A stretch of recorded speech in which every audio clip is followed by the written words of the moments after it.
Certo, vamos desvendar isso.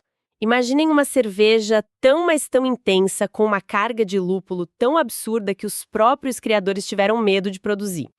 Hoje, o nosso mergulho é direto na ficha técnica e nas notas de produção da Very GGG Green, da cervejaria Treehouse.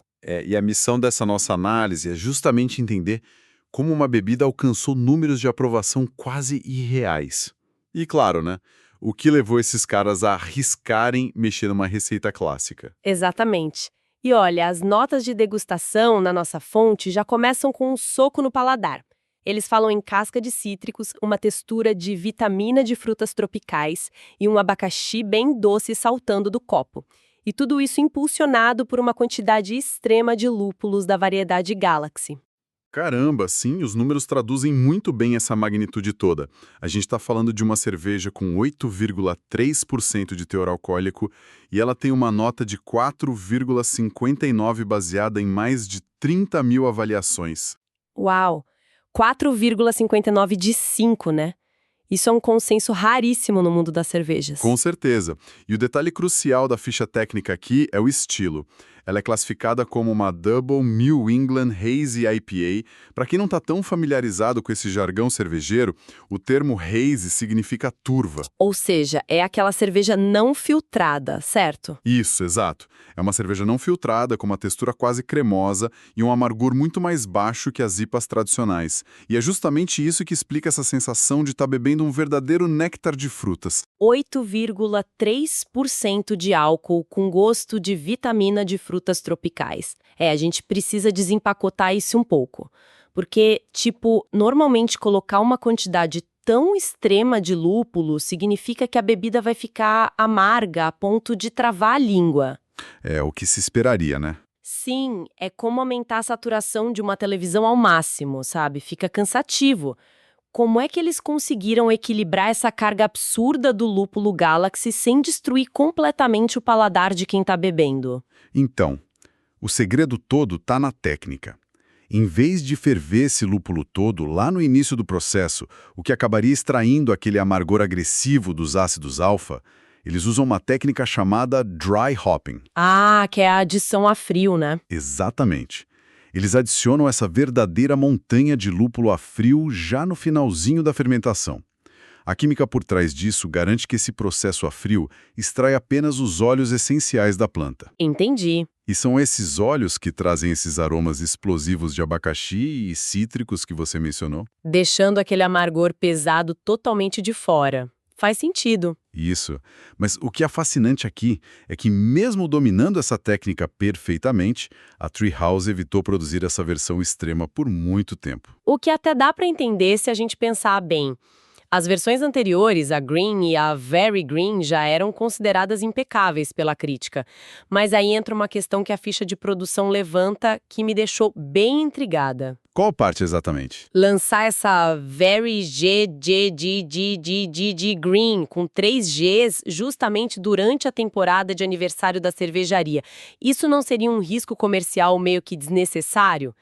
Mexer num clássico durante uma data comemorativa tem um potencial gigante de dar errado. Pois é, a própria equipe usou o termo semi-irracional lá nos diários de produção para descrever essa decisão. Eles confessam que achavam muito difícil imaginar uma maneira de melhorar a receita original. Eles estavam inseguros. Muito. Eles não sabiam se o esforço financeiro e criativo ia realmente valer a pena no final. Nossa, então a relutância deles não era só uma questão técnica.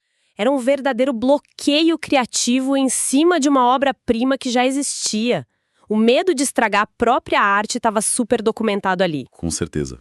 Mas no fim das contas, a curiosidade acabou vencendo o bom senso, né? Pela leitura do material, foi uma decisão totalmente movida pelo clima da temporada de aniversário. Uma vontade de testar os próprios limites industriais, mesmo ignorando a regra do em time que tá ganhando não se mexe. Exato. E a síntese deles sobre o resultado final mostra que as estrelas realmente se alinharam. A cerveja não virou uma caricatura pesada ou enjoativa das antecessoras. As notas de produção descrevem a bebida com uma atitude e individualidade totalmente própria. Eu vi isso. Eles mencionam que o burburinho dentro da própria fábrica foi imediato. A galera lá classificou o resultado como um suco da mais alta ordem. Criaram uma marca indelével na história da cervejaria. Sim, o que é um baita de um alívio depois de assumir um risco desses. Muito. Então, o que isso tudo significa no fim das contas? Eu acho que a grande lição que a gente tira dessa nossa análise de hoje não é só sobre lúpulo ou técnicas avançadas de fermentação. Sobre a filosofia por trás, né? Sim, é sobre essa tensão constante que existe entre a maestria artesanal e o risco criativo. Existe um valor imenso em não se acomodar no sucesso do passado. É verdade.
Exato.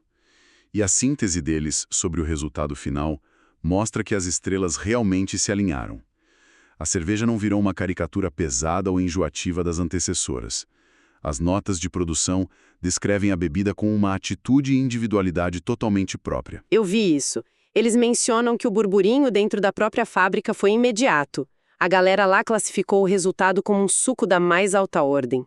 Criaram uma marca indelével na história da cervejaria. Sim, o que é um baita de um alívio depois de assumir um risco desses. Muito. Então, o que isso tudo significa no fim das contas? Eu acho que a grande lição que a gente tira dessa nossa análise de hoje não é só sobre lúpulo ou técnicas avançadas de fermentação. É sobre a filosofia por trás, né? Sim, é sobre essa tensão constante que existe entre a maestria artesanal e o risco criativo. Existe um valor imenso em não se acomodar no sucesso do passado. É verdade. Abraçar um risco semi-irracional em nome do progresso, mesmo quando as planilhas dizem que o produto já está perfeito, é o que separa um executor comum de um verdadeiro inovador. Isso deixa uma reflexão incômoda bem interessante a partir do nosso material de hoje para quem está ouvindo. Se mestres cervejeiros hesitaram em tentar melhorar suas maiores criações por medo de não agregar valor, em quais outras áreas da nossa rotina o respeito cego ao passado está paralisando a evolução? Fica a pergunta no ar. Pois é. Onde mais esse medo de errar a mão numa receita já considerada segura está impedindo o surgimento de inovações com uma atitude totalmente nova para o futuro? E assim chegamos ao final de mais um episódio do Beer Review, um podcast da Rare Beer Brasil. Aqui exploramos o universo das cervejas artesanais, com histórias, curiosidades e experiências que tornam cada gole especial. Beer Review, Hair Beer Brasil. Se você curtiu, siga o podcast na sua plataforma preferida para não perder nenhum episódio. Compartilhe com amigos que amam descobrir novos sabores e histórias. Beba menos, mas beba melhor. Até o próximo episódio e saúde!